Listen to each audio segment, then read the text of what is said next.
ప్రస్తుతానికి ఇప్పుడు జరుగుతున్న రాజకీయం గురించి మాట్లాడుతున్నాం. బొలిశెట్టి గారు కూడా రియాక్ట్ అవుతారు జనసేన నుంచి. బొలిశెట్టి గారు, ఇంతకాలం పొత్తులకు సంబంధించి మీరు అన్నటువంటి మాట ఒక గౌరవప్రదమైనటువంటి పొత్తే ఉంటుంది. పొత్తులు చాలా ఏదో మైనారిటీ పార్ట్నర్ లాగానో లేకపోతే ఉన్నాము అన్నట్టు కాకుండా ఒక స్ట్రెంగ్త్ చూపించే పార్టీలాగే మా పార్టీ ఉంటుంది అంటూ మాట్లాడుతూ వచ్చారు. కానీ ఈరోజు నెంబర్స్ చూసిన తర్వాత మీ ప్రత్యర్థులు చేస్తున్నటువంటి వెటకారాలకి మీ సమాధానం ఏంటి? నేను ఆ పదాలంటే బాగోదు, అందుకని అంటలేదు. నేను కనీసం పావలా వంతు అనేటువంటి ఒక మాట అయితే వాడుతున్నారు పదే పదే.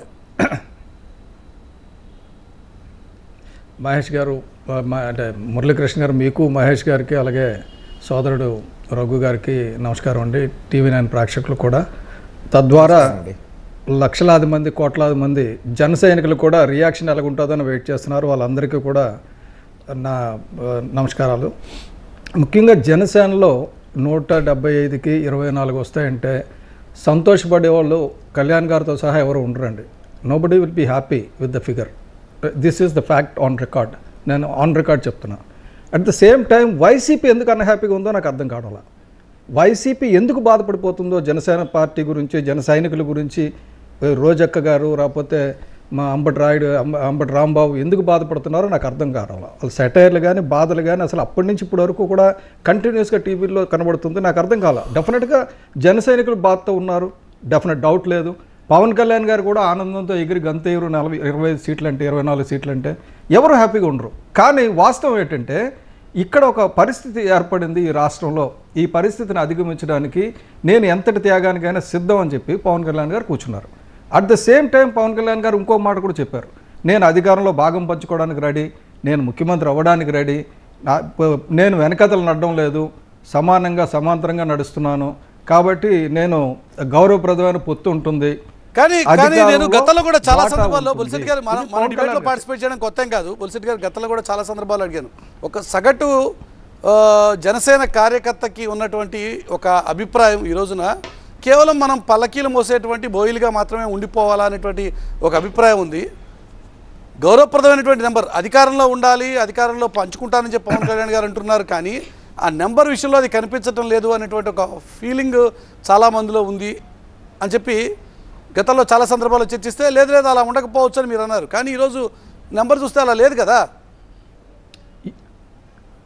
ఇప్పుడు కూడా అలా ఉండకపోవచ్చని ఆశాభావంతో ఉన్నానండి. చెప్తాను కారణం ఒకటి చిన్న చెప్పాలి మీకు కూడా. ఎందుకంటే జరుగుతున్నది ఏమంటే 24 సీట్లు ఇచ్చారు, 94 సీట్లు వాళ్ళు పోటీ చేస్తున్నారు. ఇంకా మిగిలినవి 57 సీట్లు ఉన్నాయి. 57 సీట్లు బీజేపీతో మాట్లాడి తర్వాత నిర్ణయం తీసుకుంటానని చంద్రబాబు నాయుడు గారు చెప్పడం జరిగింది. సో కాబట్టి ఆ 57లో ఎన్ని జనసేనకు వస్తాయి, ఎన్ని బీజేపీకి వెళ్తాయి అనేది ఇంకా తేలాలేదు, ఒకటి తేలాల్సి ఉంది. కానీ ఇప్పటికి జరిగింది అయితే మాత్రం ఒక రకంగా పీపుల్ ఆర్ నాట్ హ్యాపీ. ఎందుకంటే నాకు అక్రాస్ ది గ్లోబ్ వస్తున్న వార్త, people are not at all happy with this kind of seat sharing. అది క్లియర్. అయితే జనసేన పార్టీ ప్రధాన కార్యదర్శి, ఆ పార్టీ ముఖ్య నాయకులు, మీరు చేస్తున్నటువంటి ఈ స్టేట్మెంట్ మీ పార్టీ తరపున లేక వ్యక్తిగతంగా మీ అభిప్రాయమా? లేదండి, పార్టీ తరపున చెప్పేటప్పుడు వస్తాను, అక్కడికే వస్తున్నాను. జరిగిన దానికి ఎవరు హ్యాపీ కాదనేది including myself. Number 1, Kalyan గారు కూడా హ్యాపీగా ఉండరు అనే చెప్తున్నాను. ఎందుకంటే కళ్యాణ్ గారు ఈ 25 సీట్లు వచ్చాయి, 20 సీట్లు వచ్చాయంటే ఆనందంగా ఉండరు. కానీ ఏంటంటే అక్కడ సీనియర్ పార్టీ, అది ఇప్పుడు చాలామంది ఆస్పిరెంట్స్ ఆ పార్టీకి ప్రతి జిల్లాలో ప్రతి నియోజకవర్గంలో ఉంటారు. కాబట్టి వాళ్ళ ఇబ్బందులు వాళ్ళకు ఉంటాయి. అట్ ద సేమ్ టైం ఇప్పుడు ఈ నష్ట నివారణ చర్యలు ఏం చేయాలి? ఇప్పటికేంటి పీపుల్ ఆర్ నాట్ హ్యాపీ అనేది సర్వత్రా తెలిసింది.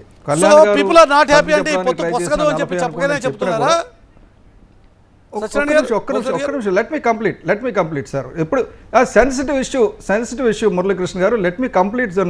నెక్స్ట్ టైం కావాలంటే తక్కువ మాట్లాడతాను, ఇప్పుడు నన్ను మాట్లాడాలి. ఎందుకంటే నష్ట నివారణ చర్యలు ఏం చేయాలి, నష్ట నివారణ చర్యలు ఎందుకు జరిగింది ఇలా, నష్ట నివారణ చర్యలు ఏం చేయాలంటే కనీసం ఒక 40 సీట్లైనా వచ్చేటట్టు జనసేనకి ప్రయత్నించాలి. ప్రయత్నించకపోతే ఏమవుతుందంటే ఓట్ ట్రాన్స్ఫర్ జరగదు. ఓట్ ట్రాన్స్ఫర్ జరగకపోతే నష్టపోయేది పర్పస్ పోతుంది. పవన్ కళ్యాణ్ గారు ఏ ఉద్దేశంతో అయితే త్యాగం చేశారో అది పోతుంది. ఇప్పుడు పవన్ కళ్యాణ్ గారు కర్ణుడిలాగా ఉట్టి త్యాగాలు చేస్తూ ఉండాలా, తర్వాత అర్జునుడిలాగా ఇద్దరు కలిసి విజయం సాధించాలా అంటే అది ఇంకా బాబు గారి చేతిలో అక్కీ ఉంది. Let him decide. ఎందుకంటే నేను till the end last seat share అయినంత వరకు నేను నా కామెంట్ రిజర్వ్ పెడతా. అయితే as an individual, as general secretary కూడా నేను చెప్పేది ఏమంటే పీపుల్ ఆర్ నాట్ హ్యాపీ అనేది నేను కూడా పెట్టాలి కదా on record. So I'm putting it on record. ఇంకోటి ఏమంటే కళ్యాణ్ గారు ఒకటి ఒప్పుకున్నారు, కళ్యాణ్ గారు హ్యాపీ అయిపోయారు అనుకుందాం. కానీ ప్రజలు హ్యాపీ అవ్వరండి. ప్రజలు ఎందుకు హ్యాపీ అవ్వరంటే దే ఆర్ ఆల్సో వాచింగ్. అరే ఇంత పార్టీ, ఇంత ఇబ్బంది పడుతున్న పార్టీని తీసుకొస్తే ఎందుకు ఎన్ని తక్కువ సీట్లు ఇచ్చారు చంద్రబాబు నాయుడు అన్న పద్ధతిలో ప్రజలు చూస్తారు. అది కూడా ఉంటుంది. సో కాబట్టి దీని మీద రివ్యూ చేయాల్సిన అవసరం రెండు పార్టీలకు ఉంది. ఇటు జనసేనకు ఉంది, అటు టీడీపీకి ఉంది, భవిష్యత్తులో మాతో జాయిన్ అవ్వబోయి పెద్దన్న బీజేపీకి కూడా ఉంటుంది. అయితే మంచి ప్రభుత్వం ఏర్పడాలని, ఈ రాక్షసుడు పోవాలని, మంచి ప్రజలకు మంచి జరగాలని డెఫినెట్గా కోరుకుంటా ఉన్నా. ఇందులో అనుమానం లేదు. నా లెక్కలు ఏమంటే కనీసం 40 సీట్లు 5 ఎంపీలు లేకపోతే ప్రజలు అది గౌరవప్రదమైన పొత్తు అని అనుకోకపోతే పవన్ కళ్యాణ్ గారు అనుకున్న ఆశయం సిద్ధించదు. దాని గురించి అధికారంలో షేరింగ్ ఏంటి, పవన్ కళ్యాణ్ గారికి ఏ రకమైన అధికారం ఇస్తారు, ఇవన్నీ కూడా పైకి చెప్పాల్సి వస్తుందండి. ఎన్నికల ముందే చెప్పాల్సి వస్తుంది. రాకపోతే ఏమంటే ఈ ఓట్ షేరింగ్ అనేది జరగడం చాలా కష్టం. ఓకే, ఎందుకోసం అంటే ఈ ప్రశ్న ఎందుకు అడగాల్సి వస్తుంది, పెద్దలు చెగుండి అర్రామ్ జోగి లాంటి సీనియర్లు కూడా పవన్ కళ్యాణ్ గారికి పొత్తుల కంటే ముందే కొన్ని హెచ్చరికలో, సూచనలో, సలహాలో చేస్తున్నారు. పొత్తులంటే ఏదో మైనర్ పార్ట్నర్గా ఏదో ఉండి ఉన్నావా, మొక్కుబడిగా ఉన్నావా అంటే కుదరదు. ఖచ్చితంగా అధికారంలో భాగస్వామి కావాలి, మెజారిటీ నెంబర్ తీసుకోవాల్సినటువంటి అవసరం ఉంది అన్నారు. ఇప్పుడు వారి మాటలు, వారి హెచ్చరికలే నిజమవుతున్నాయి అని చెప్పి అనుకోవచ్చా? అంటే ఒక రకంగా కళ్యాణ్ గారికి ఒక అలవాటు ఏమంటే ఇవ్వడమే కానీ అడగడం అలవాటు లేదండి. ఆయన అడగరు.